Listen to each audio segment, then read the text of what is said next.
Mental wealth हम लोग आज बात करेंगे कि मेंटल वेल्थ को मेंटेन कैसे करा जाता है या मेंटेन क्यों करना चाहिए।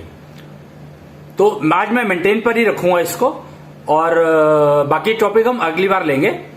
तो मेंटल वेल्थ को मेंटेन करना बहुत जरूरी है, पर उससे पहले बिल्ड करना बहुत जरूरी है।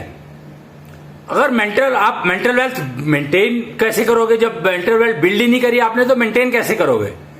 तो यहां पर एक स्टेटमेंट बहुत जरूरी है समझना कि मेंटल वेल्थ तो होती ही है सबके पास। Everybody is born with mental wealth, होती ही है, सबके पास होती है, पर सबकी अलग अलग होती है। एक ही मेंटल वेल्थ सबकी नहीं हो सकती है, हो ही नहीं सकती, प्रैक्टिकली नॉट पॉसिबल, क्योंकि एलिजिबिलिटी लेवल सबका फर्क होता है।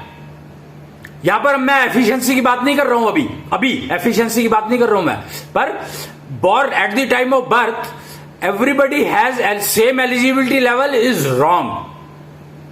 Everybody has a different eligibility level.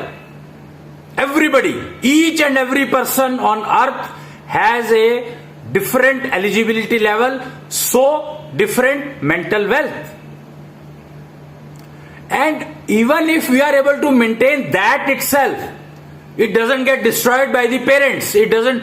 And can you imagine that parents can destroy your mental wealth? Now what do? And who will tell that parents are destroying the mental wealth of the person? The original mental wealth. And I must say, I will say, and it's a fact, that even if the mental wealth you are born with is maintained, you can achieve success in every field.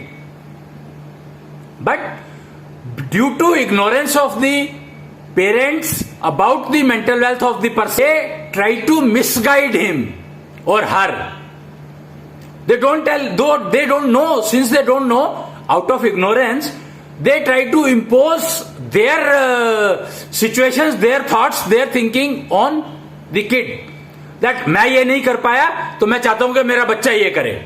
अरे भैया, उसकी mental capability अलग दिशा में ले जा रही है और वहां पर वो बहुत बढ़िया कर सकता है, तो आप क्यों उसको अपनी सोच, तुम्हारी फेलियर उसके ऊपर क्यों इंपोज करना चाहते हो सक्सेस करने के लिए। नहीं, आप अपनी अगली जनरेशन को आप पहले से मिसगाइड कर रहे हो, तो आप don't expect that the child will give you respect at all. He will not give you, she will not give you, not at all. आज देख रहे हो आप मार्केट में क्या हो रहा है, कहीं भी चले जाओ अक्रॉस द ग्लोब, बच्चों को पेरेंट्स के ऊपर 2 पैसे का भरोसा नहीं है, और पेरेंट्स को तो बच्चों में पहले से ही नहीं था।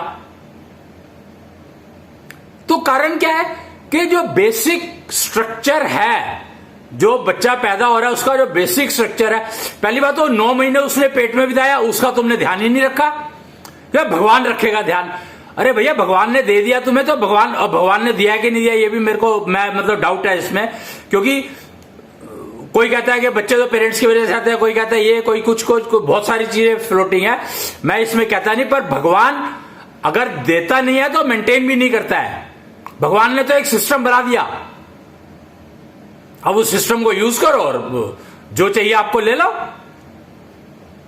भगवान जो, अगर सही भगवान है, अगर आप भगवान को सही समझते हैं, भगवान तो सही है ही, अगर हम भगवान को सही समझते हैं तो समझ लो कि उसमें 4 वर्ड्स आते हैं। Bhagwan delivers desired to deserving devotee. तो यहां पर डिजर्विंग डिवोटी होना बहुत जरूरी है। अगर आप डिजर्विंग नहीं है, डिवोटी डिजर्विंग नहीं है, तो उसको कोई भी कुछ नहीं मिलेगा, और मिलेगा तो वो नुकसान करेगा उसको। ये बात अच्छे से समझ लें आप।